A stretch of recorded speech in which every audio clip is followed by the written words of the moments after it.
The last time our money, the US dollar, had a tangible value was August 15th. And on that day, you could take $35 and buy an ounce of gold. According to this theory, for any country that prints its own money and their own currency is a fiat currency, and if all their debt is in their own currency, they are truly free to print as much money as they want, with the only hindrance being whether printing too much money creates inflation. So as long as you don't create runaway prices, print as much money as you want.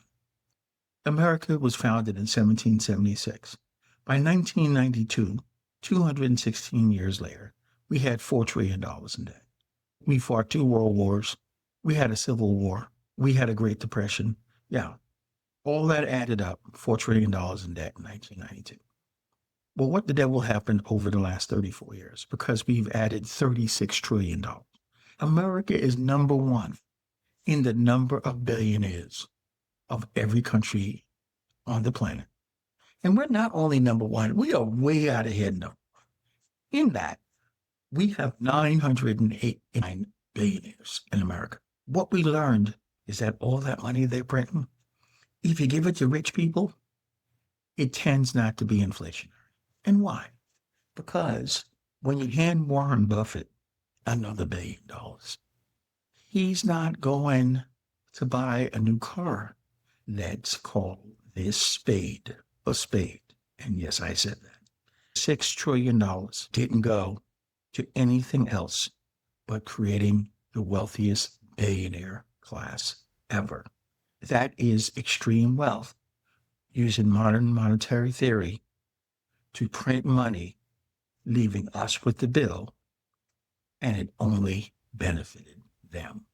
When the Fed flooded $4 trillion into the bond market and the equities market, yeah, it made extremely wealthy people even crazy wealthy. And what did they do? Created the asset bubble that's drowning us right now. But they got to fight this inflation because Richie Rich don't like inflation. So they got to break the back of inflation. The way they always try to break the back of inflation is make sure we don't make no money.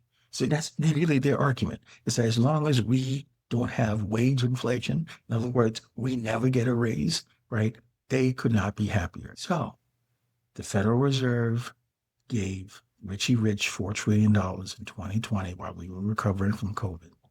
That drove up stock prices.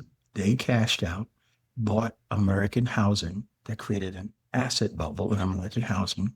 And now the people who didn't own houses can't afford to buy houses anymore.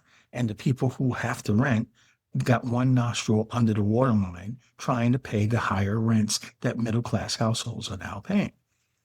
Today, the value of a dollar as it relates to how much gold you can buy has gone down by 99%. We stole over $300 billion in U.S. denominated reserves held by the Russian central bank. We took their money. Yeah. And we still are holding it. But that sent the message to every other country in the world that this can happen to you, that America will exercise the right to take your national reserves from you if you don't yield to American interests. The thing about it is, the BRICS nations produce 44% of global oil.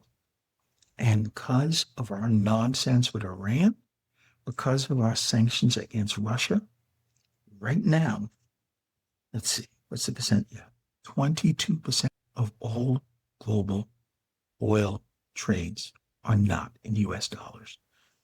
Coming into 2022, percent of all trades were US dollars. Yeah, the petrodollar is eroding fast.